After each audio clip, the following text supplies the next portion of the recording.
My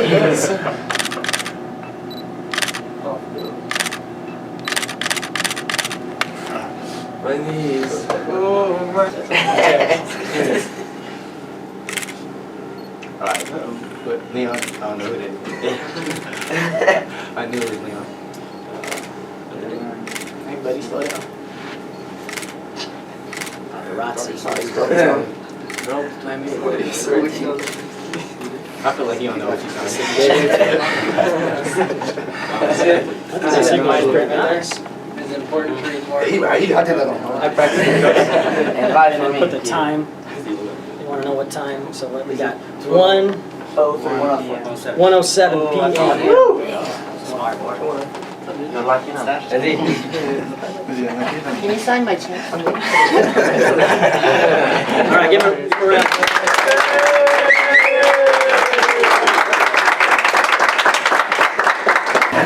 Go ahead. Okay, I'll go and start.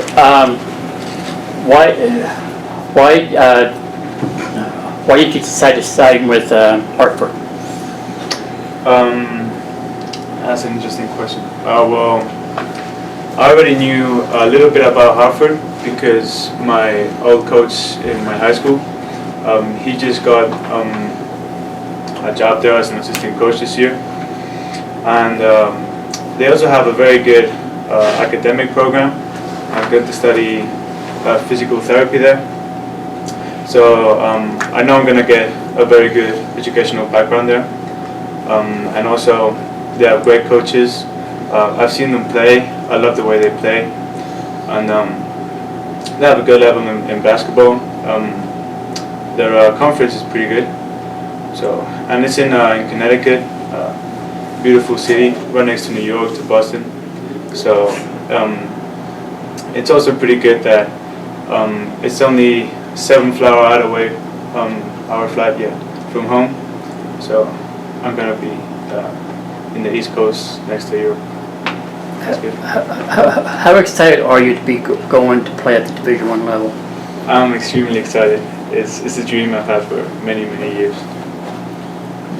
You mentioned the conference, the American East. I think they're picked middle of the pack this year, but it's the type of deal where you get that conference tournament, and no matter where you're at, you win a conference tournament, you're headed to the big dance. I mean, what's that like, thinking about just the chance of maybe playing in the NCAA tournament?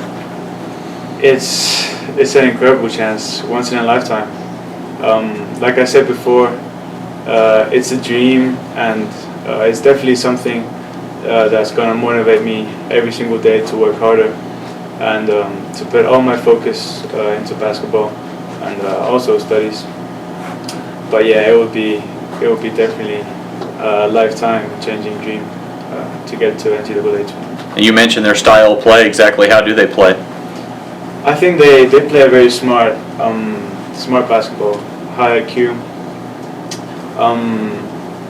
They play a system where it's a very organized style of playing, but it's also, let's just say improvised. Like, they don't run sets, but they know what they're playing just by what type of action you do. So they play very much by concepts. Is it similar to what you're playing here, or could it be opposite? We can go. I think we allow a lot of improv.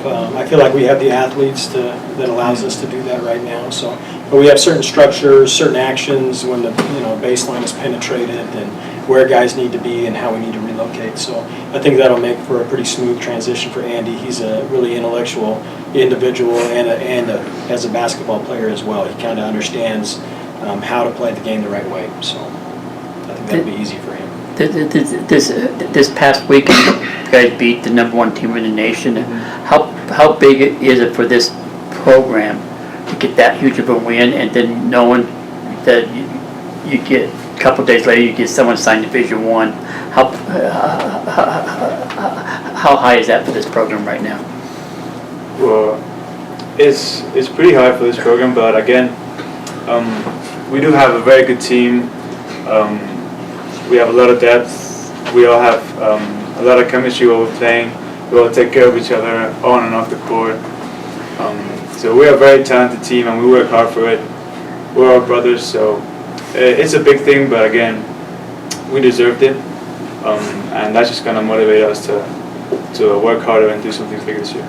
Hey, Coach, I'm curious, you got one of your kids signing to play D1 here, but the looks on all these other guys' faces pretty excited when they gathered around the table for you. What's it tell you about the type of team you have right now? You know, we get a lot of compliments, even when we're in restaurants and different places where people are saying, man, I really like the character of your kids, you've recruited the right kind of guys. And there's not many junior colleges where everybody would be happy right now when somebody signs and somebody else thinks that they're deserving and maybe a little bit envious.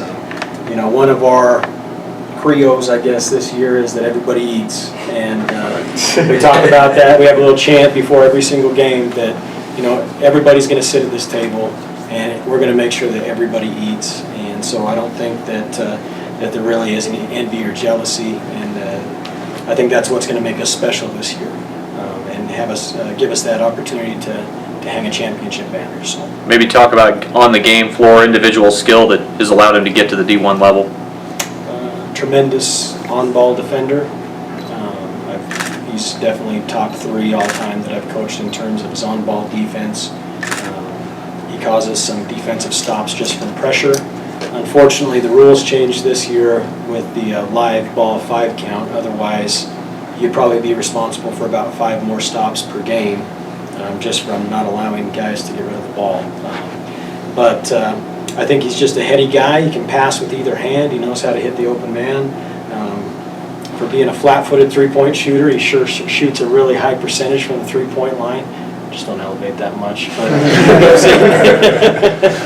But you know, I think before this weekend he was shooting 83% from the three-point line. So you know, if you're a betting person, you'd probably put your money on it going in. So yeah, I just like he's the ultimate team guy. And you know, in the past, sometimes you're a little concerned with guys when they sign early that they're going to kind of shut it down because they know what they have.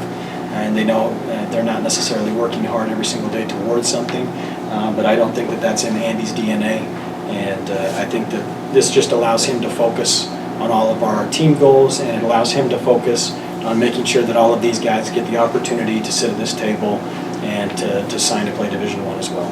And then to go to the next level, probably going to have to up his game a little bit in an area or two, where's an area you might have to, you know, step up a little bit. I mean, Andy's going to work on every aspect of his game. I think that, you know, I don't think he has, I think that's a nice thing about Andy is he doesn't really have any glaring deficiencies like in his game right now. And so I think that he just needs to keep doing what he's doing, understand that everything is a process and that he just needs to get a little bit better each day, and that's the same thing for our team. So. How much do you think you've improved in your short time over here in the States? I think I've improved a lot in my, on one side in my my athleticism and my capacity to play hard, and on the other side, on my my mentality in games. You know, my teammates, they help me a lot. We all help each other to be incredibly motivated in every single game, and I think that's upped my game a lot these past few months. Any other questions? All right. Thank you. Again, we'll give him a hand.